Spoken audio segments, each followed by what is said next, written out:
Hello everyone, welcome to Punita Chakravarthi's vlog.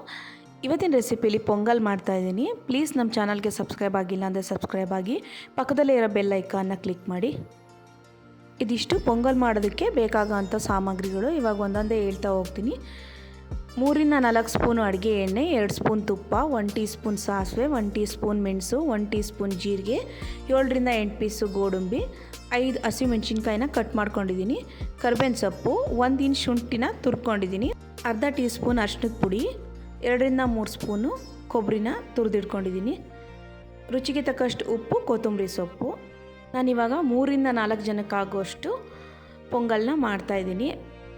ಇವಾಗ ಇದ್ರ ಜೊತೆಗೆ ನಾವು ಯಾವ ಗ್ಲಾಸಲ್ಲಿ 1 ಗ್ಲಾಸು ಹೆಸ್ರುಬೇಳೆ ತೊಗೊಳ್ತೀವೋ ಸೇಮ್ ಅದೇ ಗ್ಲಾಸಲ್ಲೇ 1 ಗ್ಲಾಸು ಅಕ್ಕಿ ತೊಗೋಬೇಕು. ನಾನು ರೇಷನ್ ಅಕ್ಕಿ ತೊಗೊಂಡಿದ್ದೀನಿ. ರೇಷನ್ ಅಕ್ಕಿ ಹಾಕಿ ಮಾಡಿದ್ರೇ ಪೊಂಗಲ್ ಟೇಸ್ಟ್ ಬರೋದು. ಯಾವ ಮೆಷರ್ಮೆಂಟಲ್ಲಿ ಅಕ್ಕಿ ತೊಗೊಳ್ತೀವೋ ಅದೇ ಮೆಷರ್ಮೆಂಟಲ್ಲಿ ಹೆಸ್ರುಬೇಳೆನೂ ತೊಗೊಬೇಕು. ನಾನು 1 ಕಪ್ಪು ಹೆಸ್ರುಬೇಳೆ ತೊಗೊಂಡಿದ್ದೀನಲ್ಲ, ಅದೇ ಸೇಮ್ ಗ್ಲಾಸಲ್ಲಿ 1 ಕಪ್ಪು ರೇಷನ್ ಅಕ್ಕಿ ತೊಗೊಂಡಿದ್ದೀನಿ. ಇವಾಗ ಒಂದು ಪಾತ್ರೆಗೆ ಅಕ್ಕಿ ಮತ್ತು ಬೇಳೆನ ಹಾಕ್ಬಿಟ್ಟು ಚೆನ್ನಾಗಿ ತೊಳ್ಕೊಬೇಕು. ಬೆಳಗ್ಗೆ ಮಕ್ಕಳು ಸ್ಕೂಲ್ಗೆ ಓಡಿಸ್ಬೇಕಾಗಿರುತ್ತೆ, ದಿಢೀರಂತ ಏನು ತಿಂಡಿ ಮಾಡೋದು ಅನ್ನಿಸ್ತಾ ಇರುತ್ತೆ.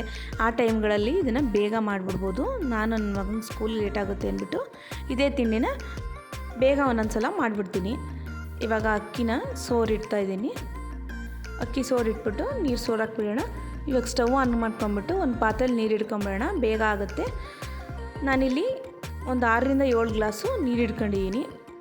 ನೀರನ್ನೊಂದು ಸ್ಟವ್ ಮೇಲೆ ಕಾಯಕ್ಕೆ ಇಟ್ಬಿಟ್ಟು ಇನ್ನೊಂದು ಸ್ಟವ್ ಮೇಲೆ ಇವಾಗ ಕುಕ್ಕರ್ ಇಟ್ಬಿಟ್ಟು 3-4 ಸ್ಪೂನ್ ಎಣ್ಣೆ ಹಾಕ್ತಾಯಿದ್ದೀನಿ. ಹೆಸ್ರುಬೇಳೆ ಮತ್ತು ಅಕ್ಕಿನ ಹುರ್ಕೊಳ್ಳೋದಕ್ಕೆ ಅಂತ ಇವಾಗ ಎಣ್ಣೆ ಕಾದಿದೆ. ಈಗ ಹೆಸ್ರುಬೇಳೆ ಮತ್ತು ಅಕ್ಕಿನ ಹಾಕ್ಬಿಟ್ಟು ಹುರಿತಾ ಇದ್ದೀನಿ. ನೀರು ಸೋರ್ಕೊಂಡಿತ್ತು, ಒಂದು 2 ನಿಮಿಷ ಹುರಿಬೇಕು. ಹುರಿದಾದ್ಮೇಲೆ ನೀರು ಕಾಯಕ್ಕೆ ಇಟ್ಕೊಂಡಿರ್ತೀವಲ್ಲ, ಅದನ್ನು ಇದಕ್ಕೆ ಹಾಕಬೇಕು. ನಾನು ಹಾಕ್ತಾಯಿದ್ದೀನಿ. ನೀರು ಹಾಕ್ಬಿಟ್ಟು ಹೆಸ್ರುಬೇಳೆ ಅಕ್ಕಿ ನೀರು ಎಲ್ಲ ನೀಟಾಗಿ ಮಿಕ್ಸ್ ಮಾಡ್ತಾಯಿದ್ದೀನಿ. ನೀರು ಕಾದಿರೋದ್ರಿಂದ ಬೇಗ ತಿಂಡಿ ರೆಡಿ ಆಗುತ್ತೆ. ಇವಾಗ ಇದಕ್ಕೆ 1/2 ಟೀ ಸ್ಪೂನು ಅರಿಶಿಣದ ಪುಡಿ ಹಾಕ್ತಾಯಿದ್ದೀನಿ, ಮೆಣಸು ಹಾಕ್ತಾಯಿದ್ದೀನಿ, ಅದ್ರ ಜೊತೆ ಅರ್ಧ ಟೀ ಸ್ಪೂನು ಜೀರಿಗೆ ಹಾಕ್ತಾಯಿದ್ದೀನಿ. ಇನ್ನು ಅರ್ಧ ಒಗ್ಗರಣೆಗೆ ಇಟ್ಕೊಂಡಿದ್ದೀನಿ. ಇದಕ್ಕೆ ಉಪ್ಪು ಸೇರಿಸ್ಬೇಕು. ಉಪ್ಪು ಸೇರಿಸ್ಬಿಟ್ಟು ಕುಕ್ಕರ್ ಮುಚ್ಚೋಣ. 2 ವಿಷಲು ಕೂಗಿಸಿದ್ರೆ ಎಲ್ಲ ಬೆಂದಿರುತ್ತೆ, ಬೇಳೆ ಮತ್ತು ಅಕ್ಕಿ ಎಲ್ಲ ಚೆನ್ನಾಗಿ. ಈಗ 2 ವಿಷಲ್ ಆಗಿದೆ. ಸ್ಟವ್ ಆಫ್ ಮಾಡಿದ್ದೀನಿ. ಅದನ್ನು ಕುಕ್ಕರ್ ವಿಷಲ್ ಆರೋ ಅಷ್ಟರೊಳಗೆ ಈ ಕಡೆ ಒಂದು ಪ್ಯಾನಲ್ಲಿ ಒಗ್ಗರಣೆಗೆ ಹಾಕ್ಕೊಳ್ತಾ ಇದ್ದೀನಿ. ತುಪ್ಪ 2 ಸ್ಪೂನು. ತುಪ್ಪ ಕಾದ ನಂತರ ಅದಕ್ಕೆ ಸಾಸಿವೆ, ಜೀರಿಗೆ, ಗೋಡಂಬಿ, ಕರ್ಬೇವಿನ ಸೊಪ್ಪು, ಹಸಿಮೆಣ್ಸಿನ್ಕಾಯಿ ಮತ್ತು ತುರಿದಿಟ್ಕೊಂಡಿರೋ ಅಂಥ ಶುಂಠಿ, ಲಾಸ್ಟಲ್ಲಿ ಕೊಬ್ಬರಿ ಹಾಕ್ತಾಯಿದ್ದೀನಿ.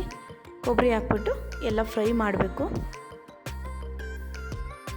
ಫ್ರೈ ಮಾಡಿಬಿಟ್ಟು ಇವಾಗ ಕುಕ್ಕರ್ ಮುಚ್ಚಳ ತೆಗೆದುಬಿಟ್ಟು ಬೆಂದಿತ್ತಲ್ಲ ಬೇಳೆ ರೈಸು ಎಲ್ಲ ನೋಡಿ ಚೆನ್ನಾಗಿ ಬೆಂದಿದೆ. ಅದಕ್ಕೆ ಈ ಒಗ್ಗರಣೆನ ಹಾಕ್ತಾಯಿದ್ದೀನಿ. ಹಾಕ್ಬಿಟ್ಟು ನೀಟಾಗಿ ಮಿಕ್ಸ್ ಮಾಡಿಬಿಟ್ಟು ಮತ್ತೆ ಒಂದು 2 ನಿಮಿಷ ಕುದಿಯೋಕ್ಕೆ ಬಿಡಬೇಕು. ಒಂದು 2 ನಿಮಿಷ ಕುದಿಸ್ಬಿಟ್ಟು ಕೊತ್ತಂಬರಿ ಸೊಪ್ಪು ಹಾಕ್ಬಿಟ್ಟು ಒಂದು ಕುದಿ ಬಂದ ತಕ್ಷಣವೇ ಕೆಳಗಡೆ ಇಳಿಸ್ಬೇಕು. ನೋಡಿ ಈ ಟೆಕ್ಸ್ಚರ್ ಇರಬೇಕು. ಈ ಟೆಕ್ಸ್ಚರ್ ಇದ್ದರೆ ಕರೆಕ್ಟಾಗಿರುತ್ತೆ. ಪೊಂಗಲ್ ಏನಂದರೆ ಇವಾಗ ಈ ಥರ ಕಾಣಿಸ್ತಾ ಇದೆ. ಕೆಳಗಡೆ ಇಳಿಸಾದ್ಮೇಲೆ ಸ್ವಲ್ಪ ಗಟ್ಟಿ ಬಂದುಬಿಡುತ್ತೆ. ಆದಷ್ಟು ತೆಳುವೇ ಇರಬೇಕು ಪೊಂಗಲ್ಲು, ತಿನ್ನೋಕ್ಕೆ ಚೆನ್ನಾಗಿರುತ್ತೆ. ಪೊಂಗಲ್ ಜೊತೆ ಚಟ್ನಿ ಇಷ್ಟಪಡ್ತಾರೆ ಕೆಲವರು ಮೊಸರು ಗೊಜ್ಜು ಇಷ್ಟಪಡ್ತಾರೆ. ನಮ್ಮ ಮನೇಲಿ ಸ್ವಲ್ಪ ಜಾಸ್ತಿ ಮೊಸರು ಗೊಜ್ಜೆ ಮಾಡೋದು. ಯಾಕೆ ಅಂದರೆ ನನ್ನ ಮಗ ಚಟ್ನಿ ಇಷ್ಟಪಡಲ್ಲ, ಆದ್ದರಿಂದ ಮೊಸರು ಗೊಜ್ಜು ಮಾಡ್ತೀನಿ. ಒಂದು ಸ್ವಲ್ಪ ಖಾರ ಕಡಿಮೆ ತಿಂತಾನಲ್ಲ, ಆದ್ದರಿಂದ ಚಟ್ನಿ ಇಷ್ಟಪಡಲ್ಲ ಅಷ್ಟೇ. ಮೊಸರು ಗೊಜ್ಜು ಚೆನ್ನಾಗಿರುತ್ತೆ. ನೀವೊಂದು ಸಲ ಮಾಡ್ಕೊಂಡು ಹೇಗಿತ್ತು ಅಂತ ಕಮೆಂಟ್ ಮಾಡಿ, ಲೈಕ್ ಮಾಡಿ, ಶೇರ್ ಮಾಡಿ, ನಮ್ಮ ಚಾನಲ್ನ ಸಬ್ಸ್ಕ್ರೈಬ್ ಮಾಡಿ. Thank you for watching Punita Chakravarthi's vlogs.